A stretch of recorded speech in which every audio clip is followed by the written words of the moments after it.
پاکستان تحریک انصاف کے reserve set کا review petition pending تھا. اس کے ہیئرنگ میں سنی اتحاد کونسل کی طرف سے آرگومنٹس ہو رہے ہیں. پاکستان تحریک انصاف نے الیکشن میں پارٹیسپیٹ کیا تھا. جس دن نشان الاٹ ہونے تھے 13 جنوری کو، اس دن رات 11 بجے پاکستان تحریک انصاف سے نشان لیا گیا تھا. اس وقت سے پہلے پاکستان تحریک انصاف نے پاکستان کے 859 کنسٹیچوئنسی میں سے 850 کنسٹیچوئنسی پہ اپنے کینڈیڈیٹ فیلڈ کر دیے تھے.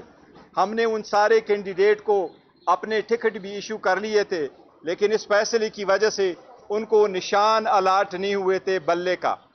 ہمارا کہنا یہی ہے کہ پاکستان تحریک انصاف اور خان صاحب کے ویژن کے حساب سے عوام نے پاکستان تحریک انصاف کو ووٹ دیا ہے. آئین کا یہی منشا ہے کہ پاکستان میں اگر قومی صوبائی اسمبلیوں کے لیے جنرل نشستوں پہ کوئی منتخب ہو جائے یا محسوس نشستوں پہ کوئی منتخب ہو جائے، ان کا ادراکام ایک جیسا ہے، ان میں کوئی فرق نہیں ہے. فرق صرف اتنا ہے کہ مخصوص نشستیں پروپورشنیٹ کی بنیاد پہ الوکیٹ ہوتی ہے، اور یہ سیٹیں اس پارٹی کا حق ہے جن کو عوام نے ووٹ دیا ہے. ہمارا سمپل سٹانس ہے کہ سیٹیں اس پارٹی کا رائٹ ہے جس کو عوام نے ووٹ دیا ہوا ہے، اور ہماری جیتی ہوئی سیٹوں کے مطابق ہمیں سیٹیں ملے گی، اور باقی پولیٹیکل پارٹی کے ان کی جیتی ہوئی سیٹوں سے زیادہ سیٹیں نہیں مل سکتی. ہمارا یہی سٹینز رہا ہے. اس کے حق میں سپریم کورٹ نے ہمیں فیصلہ دیا ہے، وہ فیصلہ آج تک امپلیمنٹ نہیں ہوا، اور ہمیں امید ہے کہ انشاءاللہ تعالی سپریم کورٹ سے ہم توقع تو رکھتے ہیں ہر حال میں کہ ہمیں انصاف ملے گا. انصاف پہ مبنی آئین کے روح کے مناسبت سے فیصلے ہوئے، اس کی انٹرپریٹیشن ہوا تو پاکستان تحریک انصاف پر امید ہے انشاءاللہ تعالی یہ سیٹیں ہماری ہیں، ہمیں ملے گی اور ہمیں ملنے چاہیے. ہم یہ امید کرتے ہیں انشاءاللہ تعالی. جی سلمان صاحب. جی، آج بحث جاری رہی. ہمارے وکیل صاحب فیصل صدیقی صاحب نے بحث کی، اور جو واقعات تھے وہ عدالت کے سامنے رکھے، جو قانونی نکات تھے وہ عدالت کے سامنے رکھے. ابھی یہ بحث چل رہی ہے. دیکھیں، یہ مقدمہ پی ٹی آئی کا یا ایس آئی سی کا مقدمہ نہیں ہے، یہ مقدمہ پاکستان کے عوام کا مقدمہ ہے. جو بحث دوسری جانب سے کی گئی وہ تکنیکی نوعیت کی ہے کہ جی اس میں کینڈیڈیٹ پارٹی نہیں بنے، فلانے نے فلانی درخواست نہیں دی، اس میں تو یہ لکھنا چاہیے تھا، ان کو اپنے پریئر کلاز میں عدالت سے یہ استدعا کرنی چاہیے تھی. جو اکثریتی فیصلہ ہے 12 جون 2024 کا، وہ ایک عظیم الشان فیصلہ ہے جس نے یہ کہا ہے کہ ہمارے سامنے پیش ہونے والا فریق در حقیقت پاکستان کے 25 کروڑ لوگ ہیں. یہ ایس آئی سی یا پی ٹی آئی کا مقدمہ نہیں ہے، یہ پاکستان کی جمہوریت کا مقدمہ ہے. ہم نے یہ فیصلہ کرنا ہے کہ کیا 8 فروری اور اس کے بعد جو واقعات ہوئے ان کے نتیجے میں پاکستان کی جمہوریت پر ایک حملہ ان اداروں نے کیا جن کا کام تھا جمہوریت کا استحکام پیدا کرنا، جمہوریت کو فروغ دینا، جمہوریت کو پروٹیکٹ کرنا، اس کی حفاظت کرنا، اور ان میں سب سے سامنے سر فہرست الیکشن کمیشن آف پاکستان ہے. 8 جج صاحبان نے یہ کہا کہ الیکشن کمیشن اپنی ذمہ داری نبھانے میں ناکام رہا.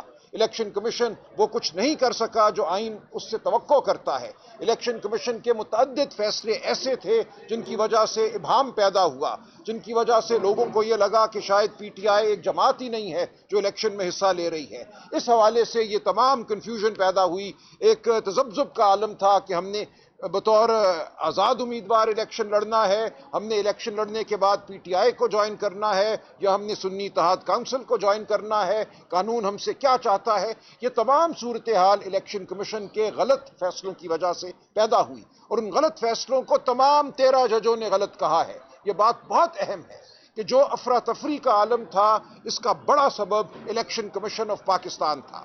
تو یہ ہمارا مقدمہ ہے کہ الیکشن کمیشن آف پاکستان نے نہ صرف یہ کہ اپنا آئینی فرض ادا نہیں کیا، آئینی فرض یہ تھا کہ ایک صاف شفاف الیکشن ہو، بلکہ اس سے بڑھ کر الیکشن کمیشن آف پاکستان کے فیصلوں نے عوام کے راستے میں روڑے اٹکائے، عوام کو اپنی جو آواز ہے اس کو ایوان تک پہنچانے میں نہ صرف یہ کہ مدد نہیں دی بلکہ اس کے راستے میں حائل ہوا الیکشن کمیشن۔ یہ ہے 8 جج صاحبان کا فیصلہ، اور 8 جج صاحبان نے یہ کہا ہے کہ جو غلطیاں الیکشن کمیشن آف پاکستان نے کی ان کا خمیازہ پاکستان کے عوام کو ہم نہیں بھگتنے دیں گے۔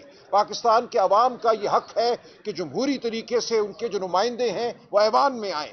ان نمائندوں میں وہ شامل ہیں جو براہ راست الیکشن لڑ کے آتے ہیں، اور وہ خواتین اور وہ غیر مسلم جن کو مخصوص نشستیں دی جاتی ہیں متناسب نمائندگی کی بنیاد پر۔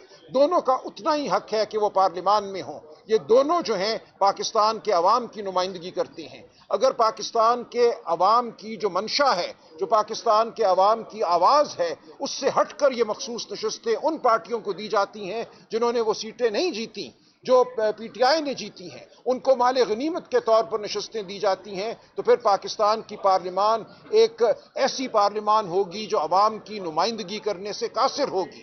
اگر پارلیمان نے ریپریزنٹیٹو ہونا ہے، عوام کا نمائندہ ایوان ہونا ہے، تو ضروری ہے کہ مخصوص نشستیں ان کو دی جائیں جن کے لیے عوام نے در حقیقت ووٹ ڈالا۔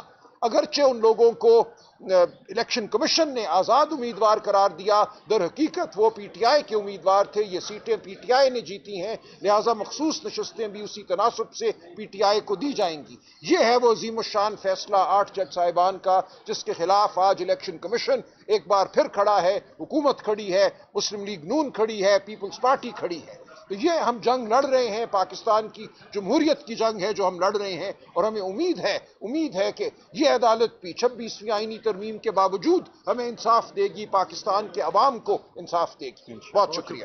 غور صاحب، 5 تاریخ آپ نے کہی تھی کہ عمران خان صاحب کو جو ہے وہ رہائی مل جائے گی، کیا کہیں گے اس حوالے سے؟ رہا ہو رہے ہیں دیکھیں رہائی کا اور ساتھ سوال بھی لے لیں، علیمہ خان صاحبہ نے یہ کہا کہ کچھ لوگ کی بنیاد پر ہم بات چیت کرنے کے لیے تیار ہیں، وہ کس دیکھیں پہلی بات تو یہ ہے کہ جہاں 5 تاریخ تک ہے ہم چیف جسٹس صاحب سے ملے تھے، اور میں نے بھی یہ کہا ہے کہ ہمیں امید ہے انشاءاللہ تعالی ہمارا کیس لگ جائے گا، رہائی انشاءاللہ کیس سنا جائے گا تو رہائی اس کے بعد ہوگی، لیکن ہمیں ابھی بھی امید ہے انشاءاللہ تعالی 5 تاریخ کو کیس لگنا چاہیے۔ چیف جسٹس صاحب نے کہا تھا لسٹ آنی چاہیے، اس میں خان صاحب کا کیس ہونا چاہیے اور ارگو ہونا چاہیے، پھر آگے آئین قانون کے مطابق فیصلہ ہو۔ جہاں گیو اینڈ ٹیک کی آپ نے بات کی ہے، وہ لوگوں نے مس انٹرپریٹ کیا ہے، انہوں نے یہ کہا ہے کہ آپ کیا چاہتے ہیں، یہ کہا ہے، انہوں نے کبھی ایسا نہیں کیا کہ آؤ کچھ ہم سے گیو اینڈ ٹیک کر لو اور لیٹ خان صاحب بھی فری۔ خان صاحب کیٹیگوریکلی کہہ چکے ہیں کہ میں کبھی بھی ڈیل کے صورت میں باہر نہیں آؤں گا، اور ان کے خلاف بنے ہوئے سارے کیسز سیاسی بوگس اور پولیٹیکل وکٹمائزیشن کے کیسز ہیں۔ پہلے 300 کیسز بنائے گئے، پھر 5 دن میں 3 کنوکشنیں کروائی گئی، 45 سال کی سزائیں دی گئی، الحمدللہ عوام کے دلوں میں ہیں، وہ بالکل بے گناہ ہیں اور رہائی ہر صورت ہونے چاہیے۔ تھینک یو جی، بات تھینک یو۔